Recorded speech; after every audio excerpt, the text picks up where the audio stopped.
Welcome students. So student, आज जो हम टॉपिक पढ़ने जा रहे हैं आपके क्लास 11th का, that is the most important topic. It is the calculus. Calculus 11th का सबसे इम्पोर्टेंट टॉपिक है फिजिक्स में। और कैलकुलस फिजिक्स में 11th में नहीं, 12th में भी इसका काफी ज्यादा यूज है और सो ऑन इसका काफी ज्यादा यूज रहता है। ठीक है, तो आ जाते हैं हम अपने आज के टॉपिक पे। What is calculus? तो स्टूडेंट, कैलकुलस होता क्या है? कैलकुलस हम फिजिक्स में क्यों पढ़ रहे हैं, हमें फिजिक्स में कैलकुलस की जरूरत क्यों पड़ रही है, ये सारा हम आज इस टॉपिक में, इस वीडियो में स्टडी करने वाले हैं। सबसे पहले कैलकुलस के बारे में आपको एक चीज बता दूं। कैलकुलस मैथमेटिक्स की ब्रांच है जिसमें हम किसकी स्टडी करते हैं।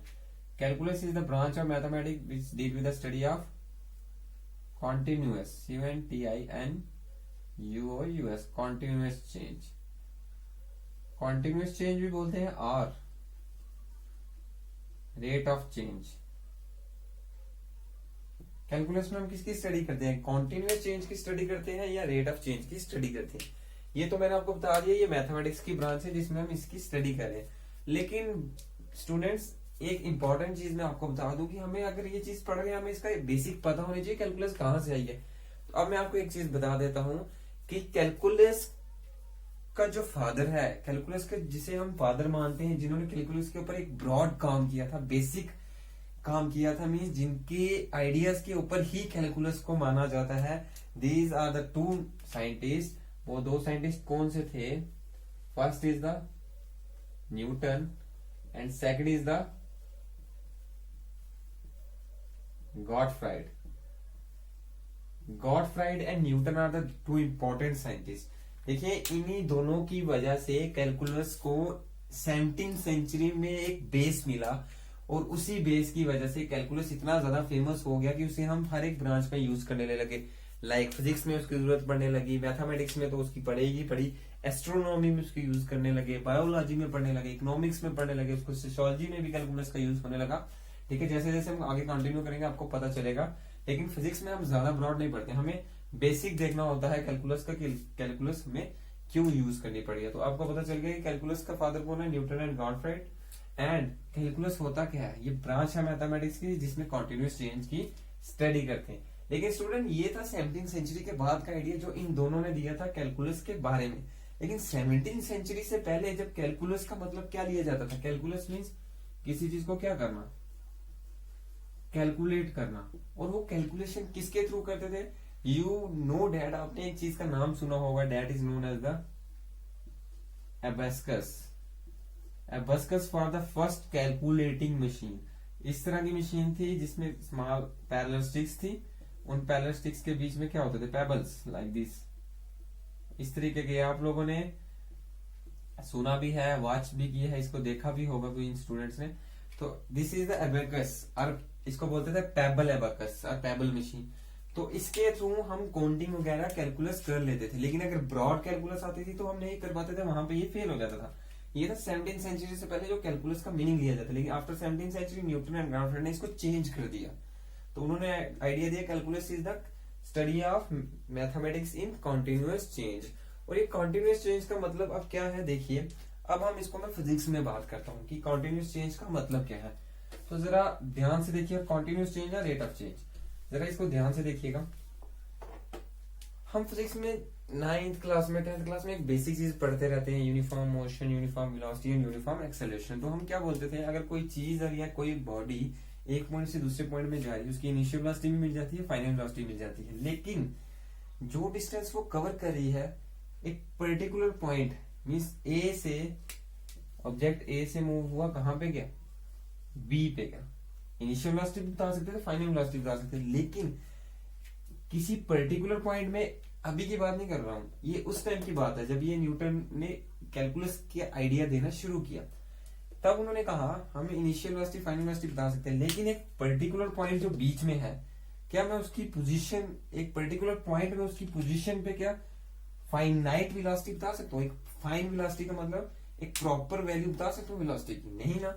देखिए, अगर ऑब्जेक्ट रेस्ट में 0 वेलोसिटी, फाइनल जब पहुंचेगा तो भी उसकी कुछ वेलोसिटी होगी। लेकिन उन्होंने बोला कि कोई बीच का पॉइंट ले लेते हैं, उस पॉइंट में ऑब्जेक्ट कहां पे है, उस पॉइंट में उसकी एक फाइन वैल्यू बता दो वेलोसिटी की। तो कहता था हम नहीं बता सकते थे। ठीक है, वहां पे ये चीजें फेल हो जाती थी जो हम मैथमेटिक्स पढ़ रहे थे। तो इसी बेसिक आइडिया को उठा के इन्होंने किसकी स्टडी की, कैलकुलस की, मीन्स कॉन्टिन्यूस चेंज। अब देखिए अगर ऑब्जेक्ट यहाँ पे है, यहाँ के बाद ऑब्जेक्ट यहाँ पे पहुंचेगा, तो इस पॉइंट में उसकी वेलोसिटी फिर चेंज हो सकती है। और एक और बेसिक एग्जांपल ले लूं कि अगर किसी बॉल को मैं पॉइंट ए से बी पे फॉल कराता हूँ, नीचे की ओर गिराता हूँ, ठीक है, तो ये तो सिंपल सी बात है, जब ऊपर से गिराएंगे उसकी कुछ वेलोसिटी होगी। अगर मैंने यहां से इसको ड्रॉप की, इनिशियल वेलोसिटी 0, लेकिन जब ग्राउंड पे पहुंचेगा फाइनल वेलोसिटी भी 0। लेकिन कहता है जब ऑब्जेक्ट ऊपर से नीचे की ओर आता है तो उसकी ग्रेविटी की वजह से उसकी स्पीड बढ़ती है, उसकी वेलोसिटी बढ़ती है। तो मुझे एक बताइए कि एक पर्टिकुलर पॉइंट में उसकी वेलोसिटी हम बता सकते हैं? अब हम स्टडी कर लेते हैं, लेकिन न्यूटन ने कहा नहीं बता सकते उस टाइम में। तो उन्होंने कहा जब ऑब्जेक्ट ऊपर से नीचे आ रहा है तो वो कॉन्टिन्यूस चेंज हो रहा है, उसकी वेलोसिटी कॉन्टिन्यूसली चेंज होती जा रही है। ऊपर से नीचे आएगा स्पीड तो बढ़ेगी, इसका मतलब यहाँ पे कम थी वेलोसिटी, जब नीचे पहुंचो और जब वो नीचे जाएगा वेलोसिटी बढ़ेगी बढ़ेगी बढ़ेगी। तो इसका मतलब एक पर्टिकुलर पॉइंट में हम उसकी वेलोसिटी नहीं बता पा रहे थे, मींस इंस्टेंटेनियस वेलोसिटी नहीं बता पा रहे थे। तो इसी आइडिया को, इसी बेसिक्स ड्रॉबैक्स को उठा के उन्होंने कैलकुलस को क्या बोला कि हम किसकी स्टडी करें, कॉन्टिन्यूस चेंज की स्टडी करें। तो कैलकुलस हमें हेल्प करती है इस तरह के डिफिकल्ट एग्जांपल्स को, प्रॉब्लम्स को सॉल्व करने में, ठीक है। अब देखिए ये मैंने आपको सिंपल बेसिक आइडिया दिया है, तो अब ये एग्जांपल्स हम कैसे कैलकुलस में लेंगे हम आगे स्टडी करते हैं। लेकिन कैलकुलस जो है, कैलकुलस में हम मेन 4 ब्रांचेस के बारे में पढ़ते हैं। कैलकुलस जब भी हम स्टडी करेंगे तो सबसे पहले कैलकुलस हमें हेल्प करता है किन चीज की स्टडी करने की। जैसे आप जियोमेट्री में क्या करते हैं, शेप की स्टडी करते हैं, डिफरेंट डिफरेंट शेप की, वैसे ही कैलकुलस भी हमारे को 2 मेन ब्रांचेस के बारे में बताता है। फर्स्ट इज स्टडी किसकी करना, डिफरेंशिएशन की स्टडी करना, और सेकंड इज किसकी स्टडी करना, इंटीग्रल बोलते हैं या इंटीग्रेशन की स्टडी करना, ठीक है। आपको समझ आ गया। तो कैलकुलस में हम किसकी स्टडी करते हैं, डिफरेंशिएशन और इंटीग्रेशन। लेकिन अगर मुझे इन दोनों को स्टडी करना है तो मुझे कुछ और बेसिक कैलकुलस पॉइंट्स भी पढ़ने पड़ेंगे। That calculus point is known as the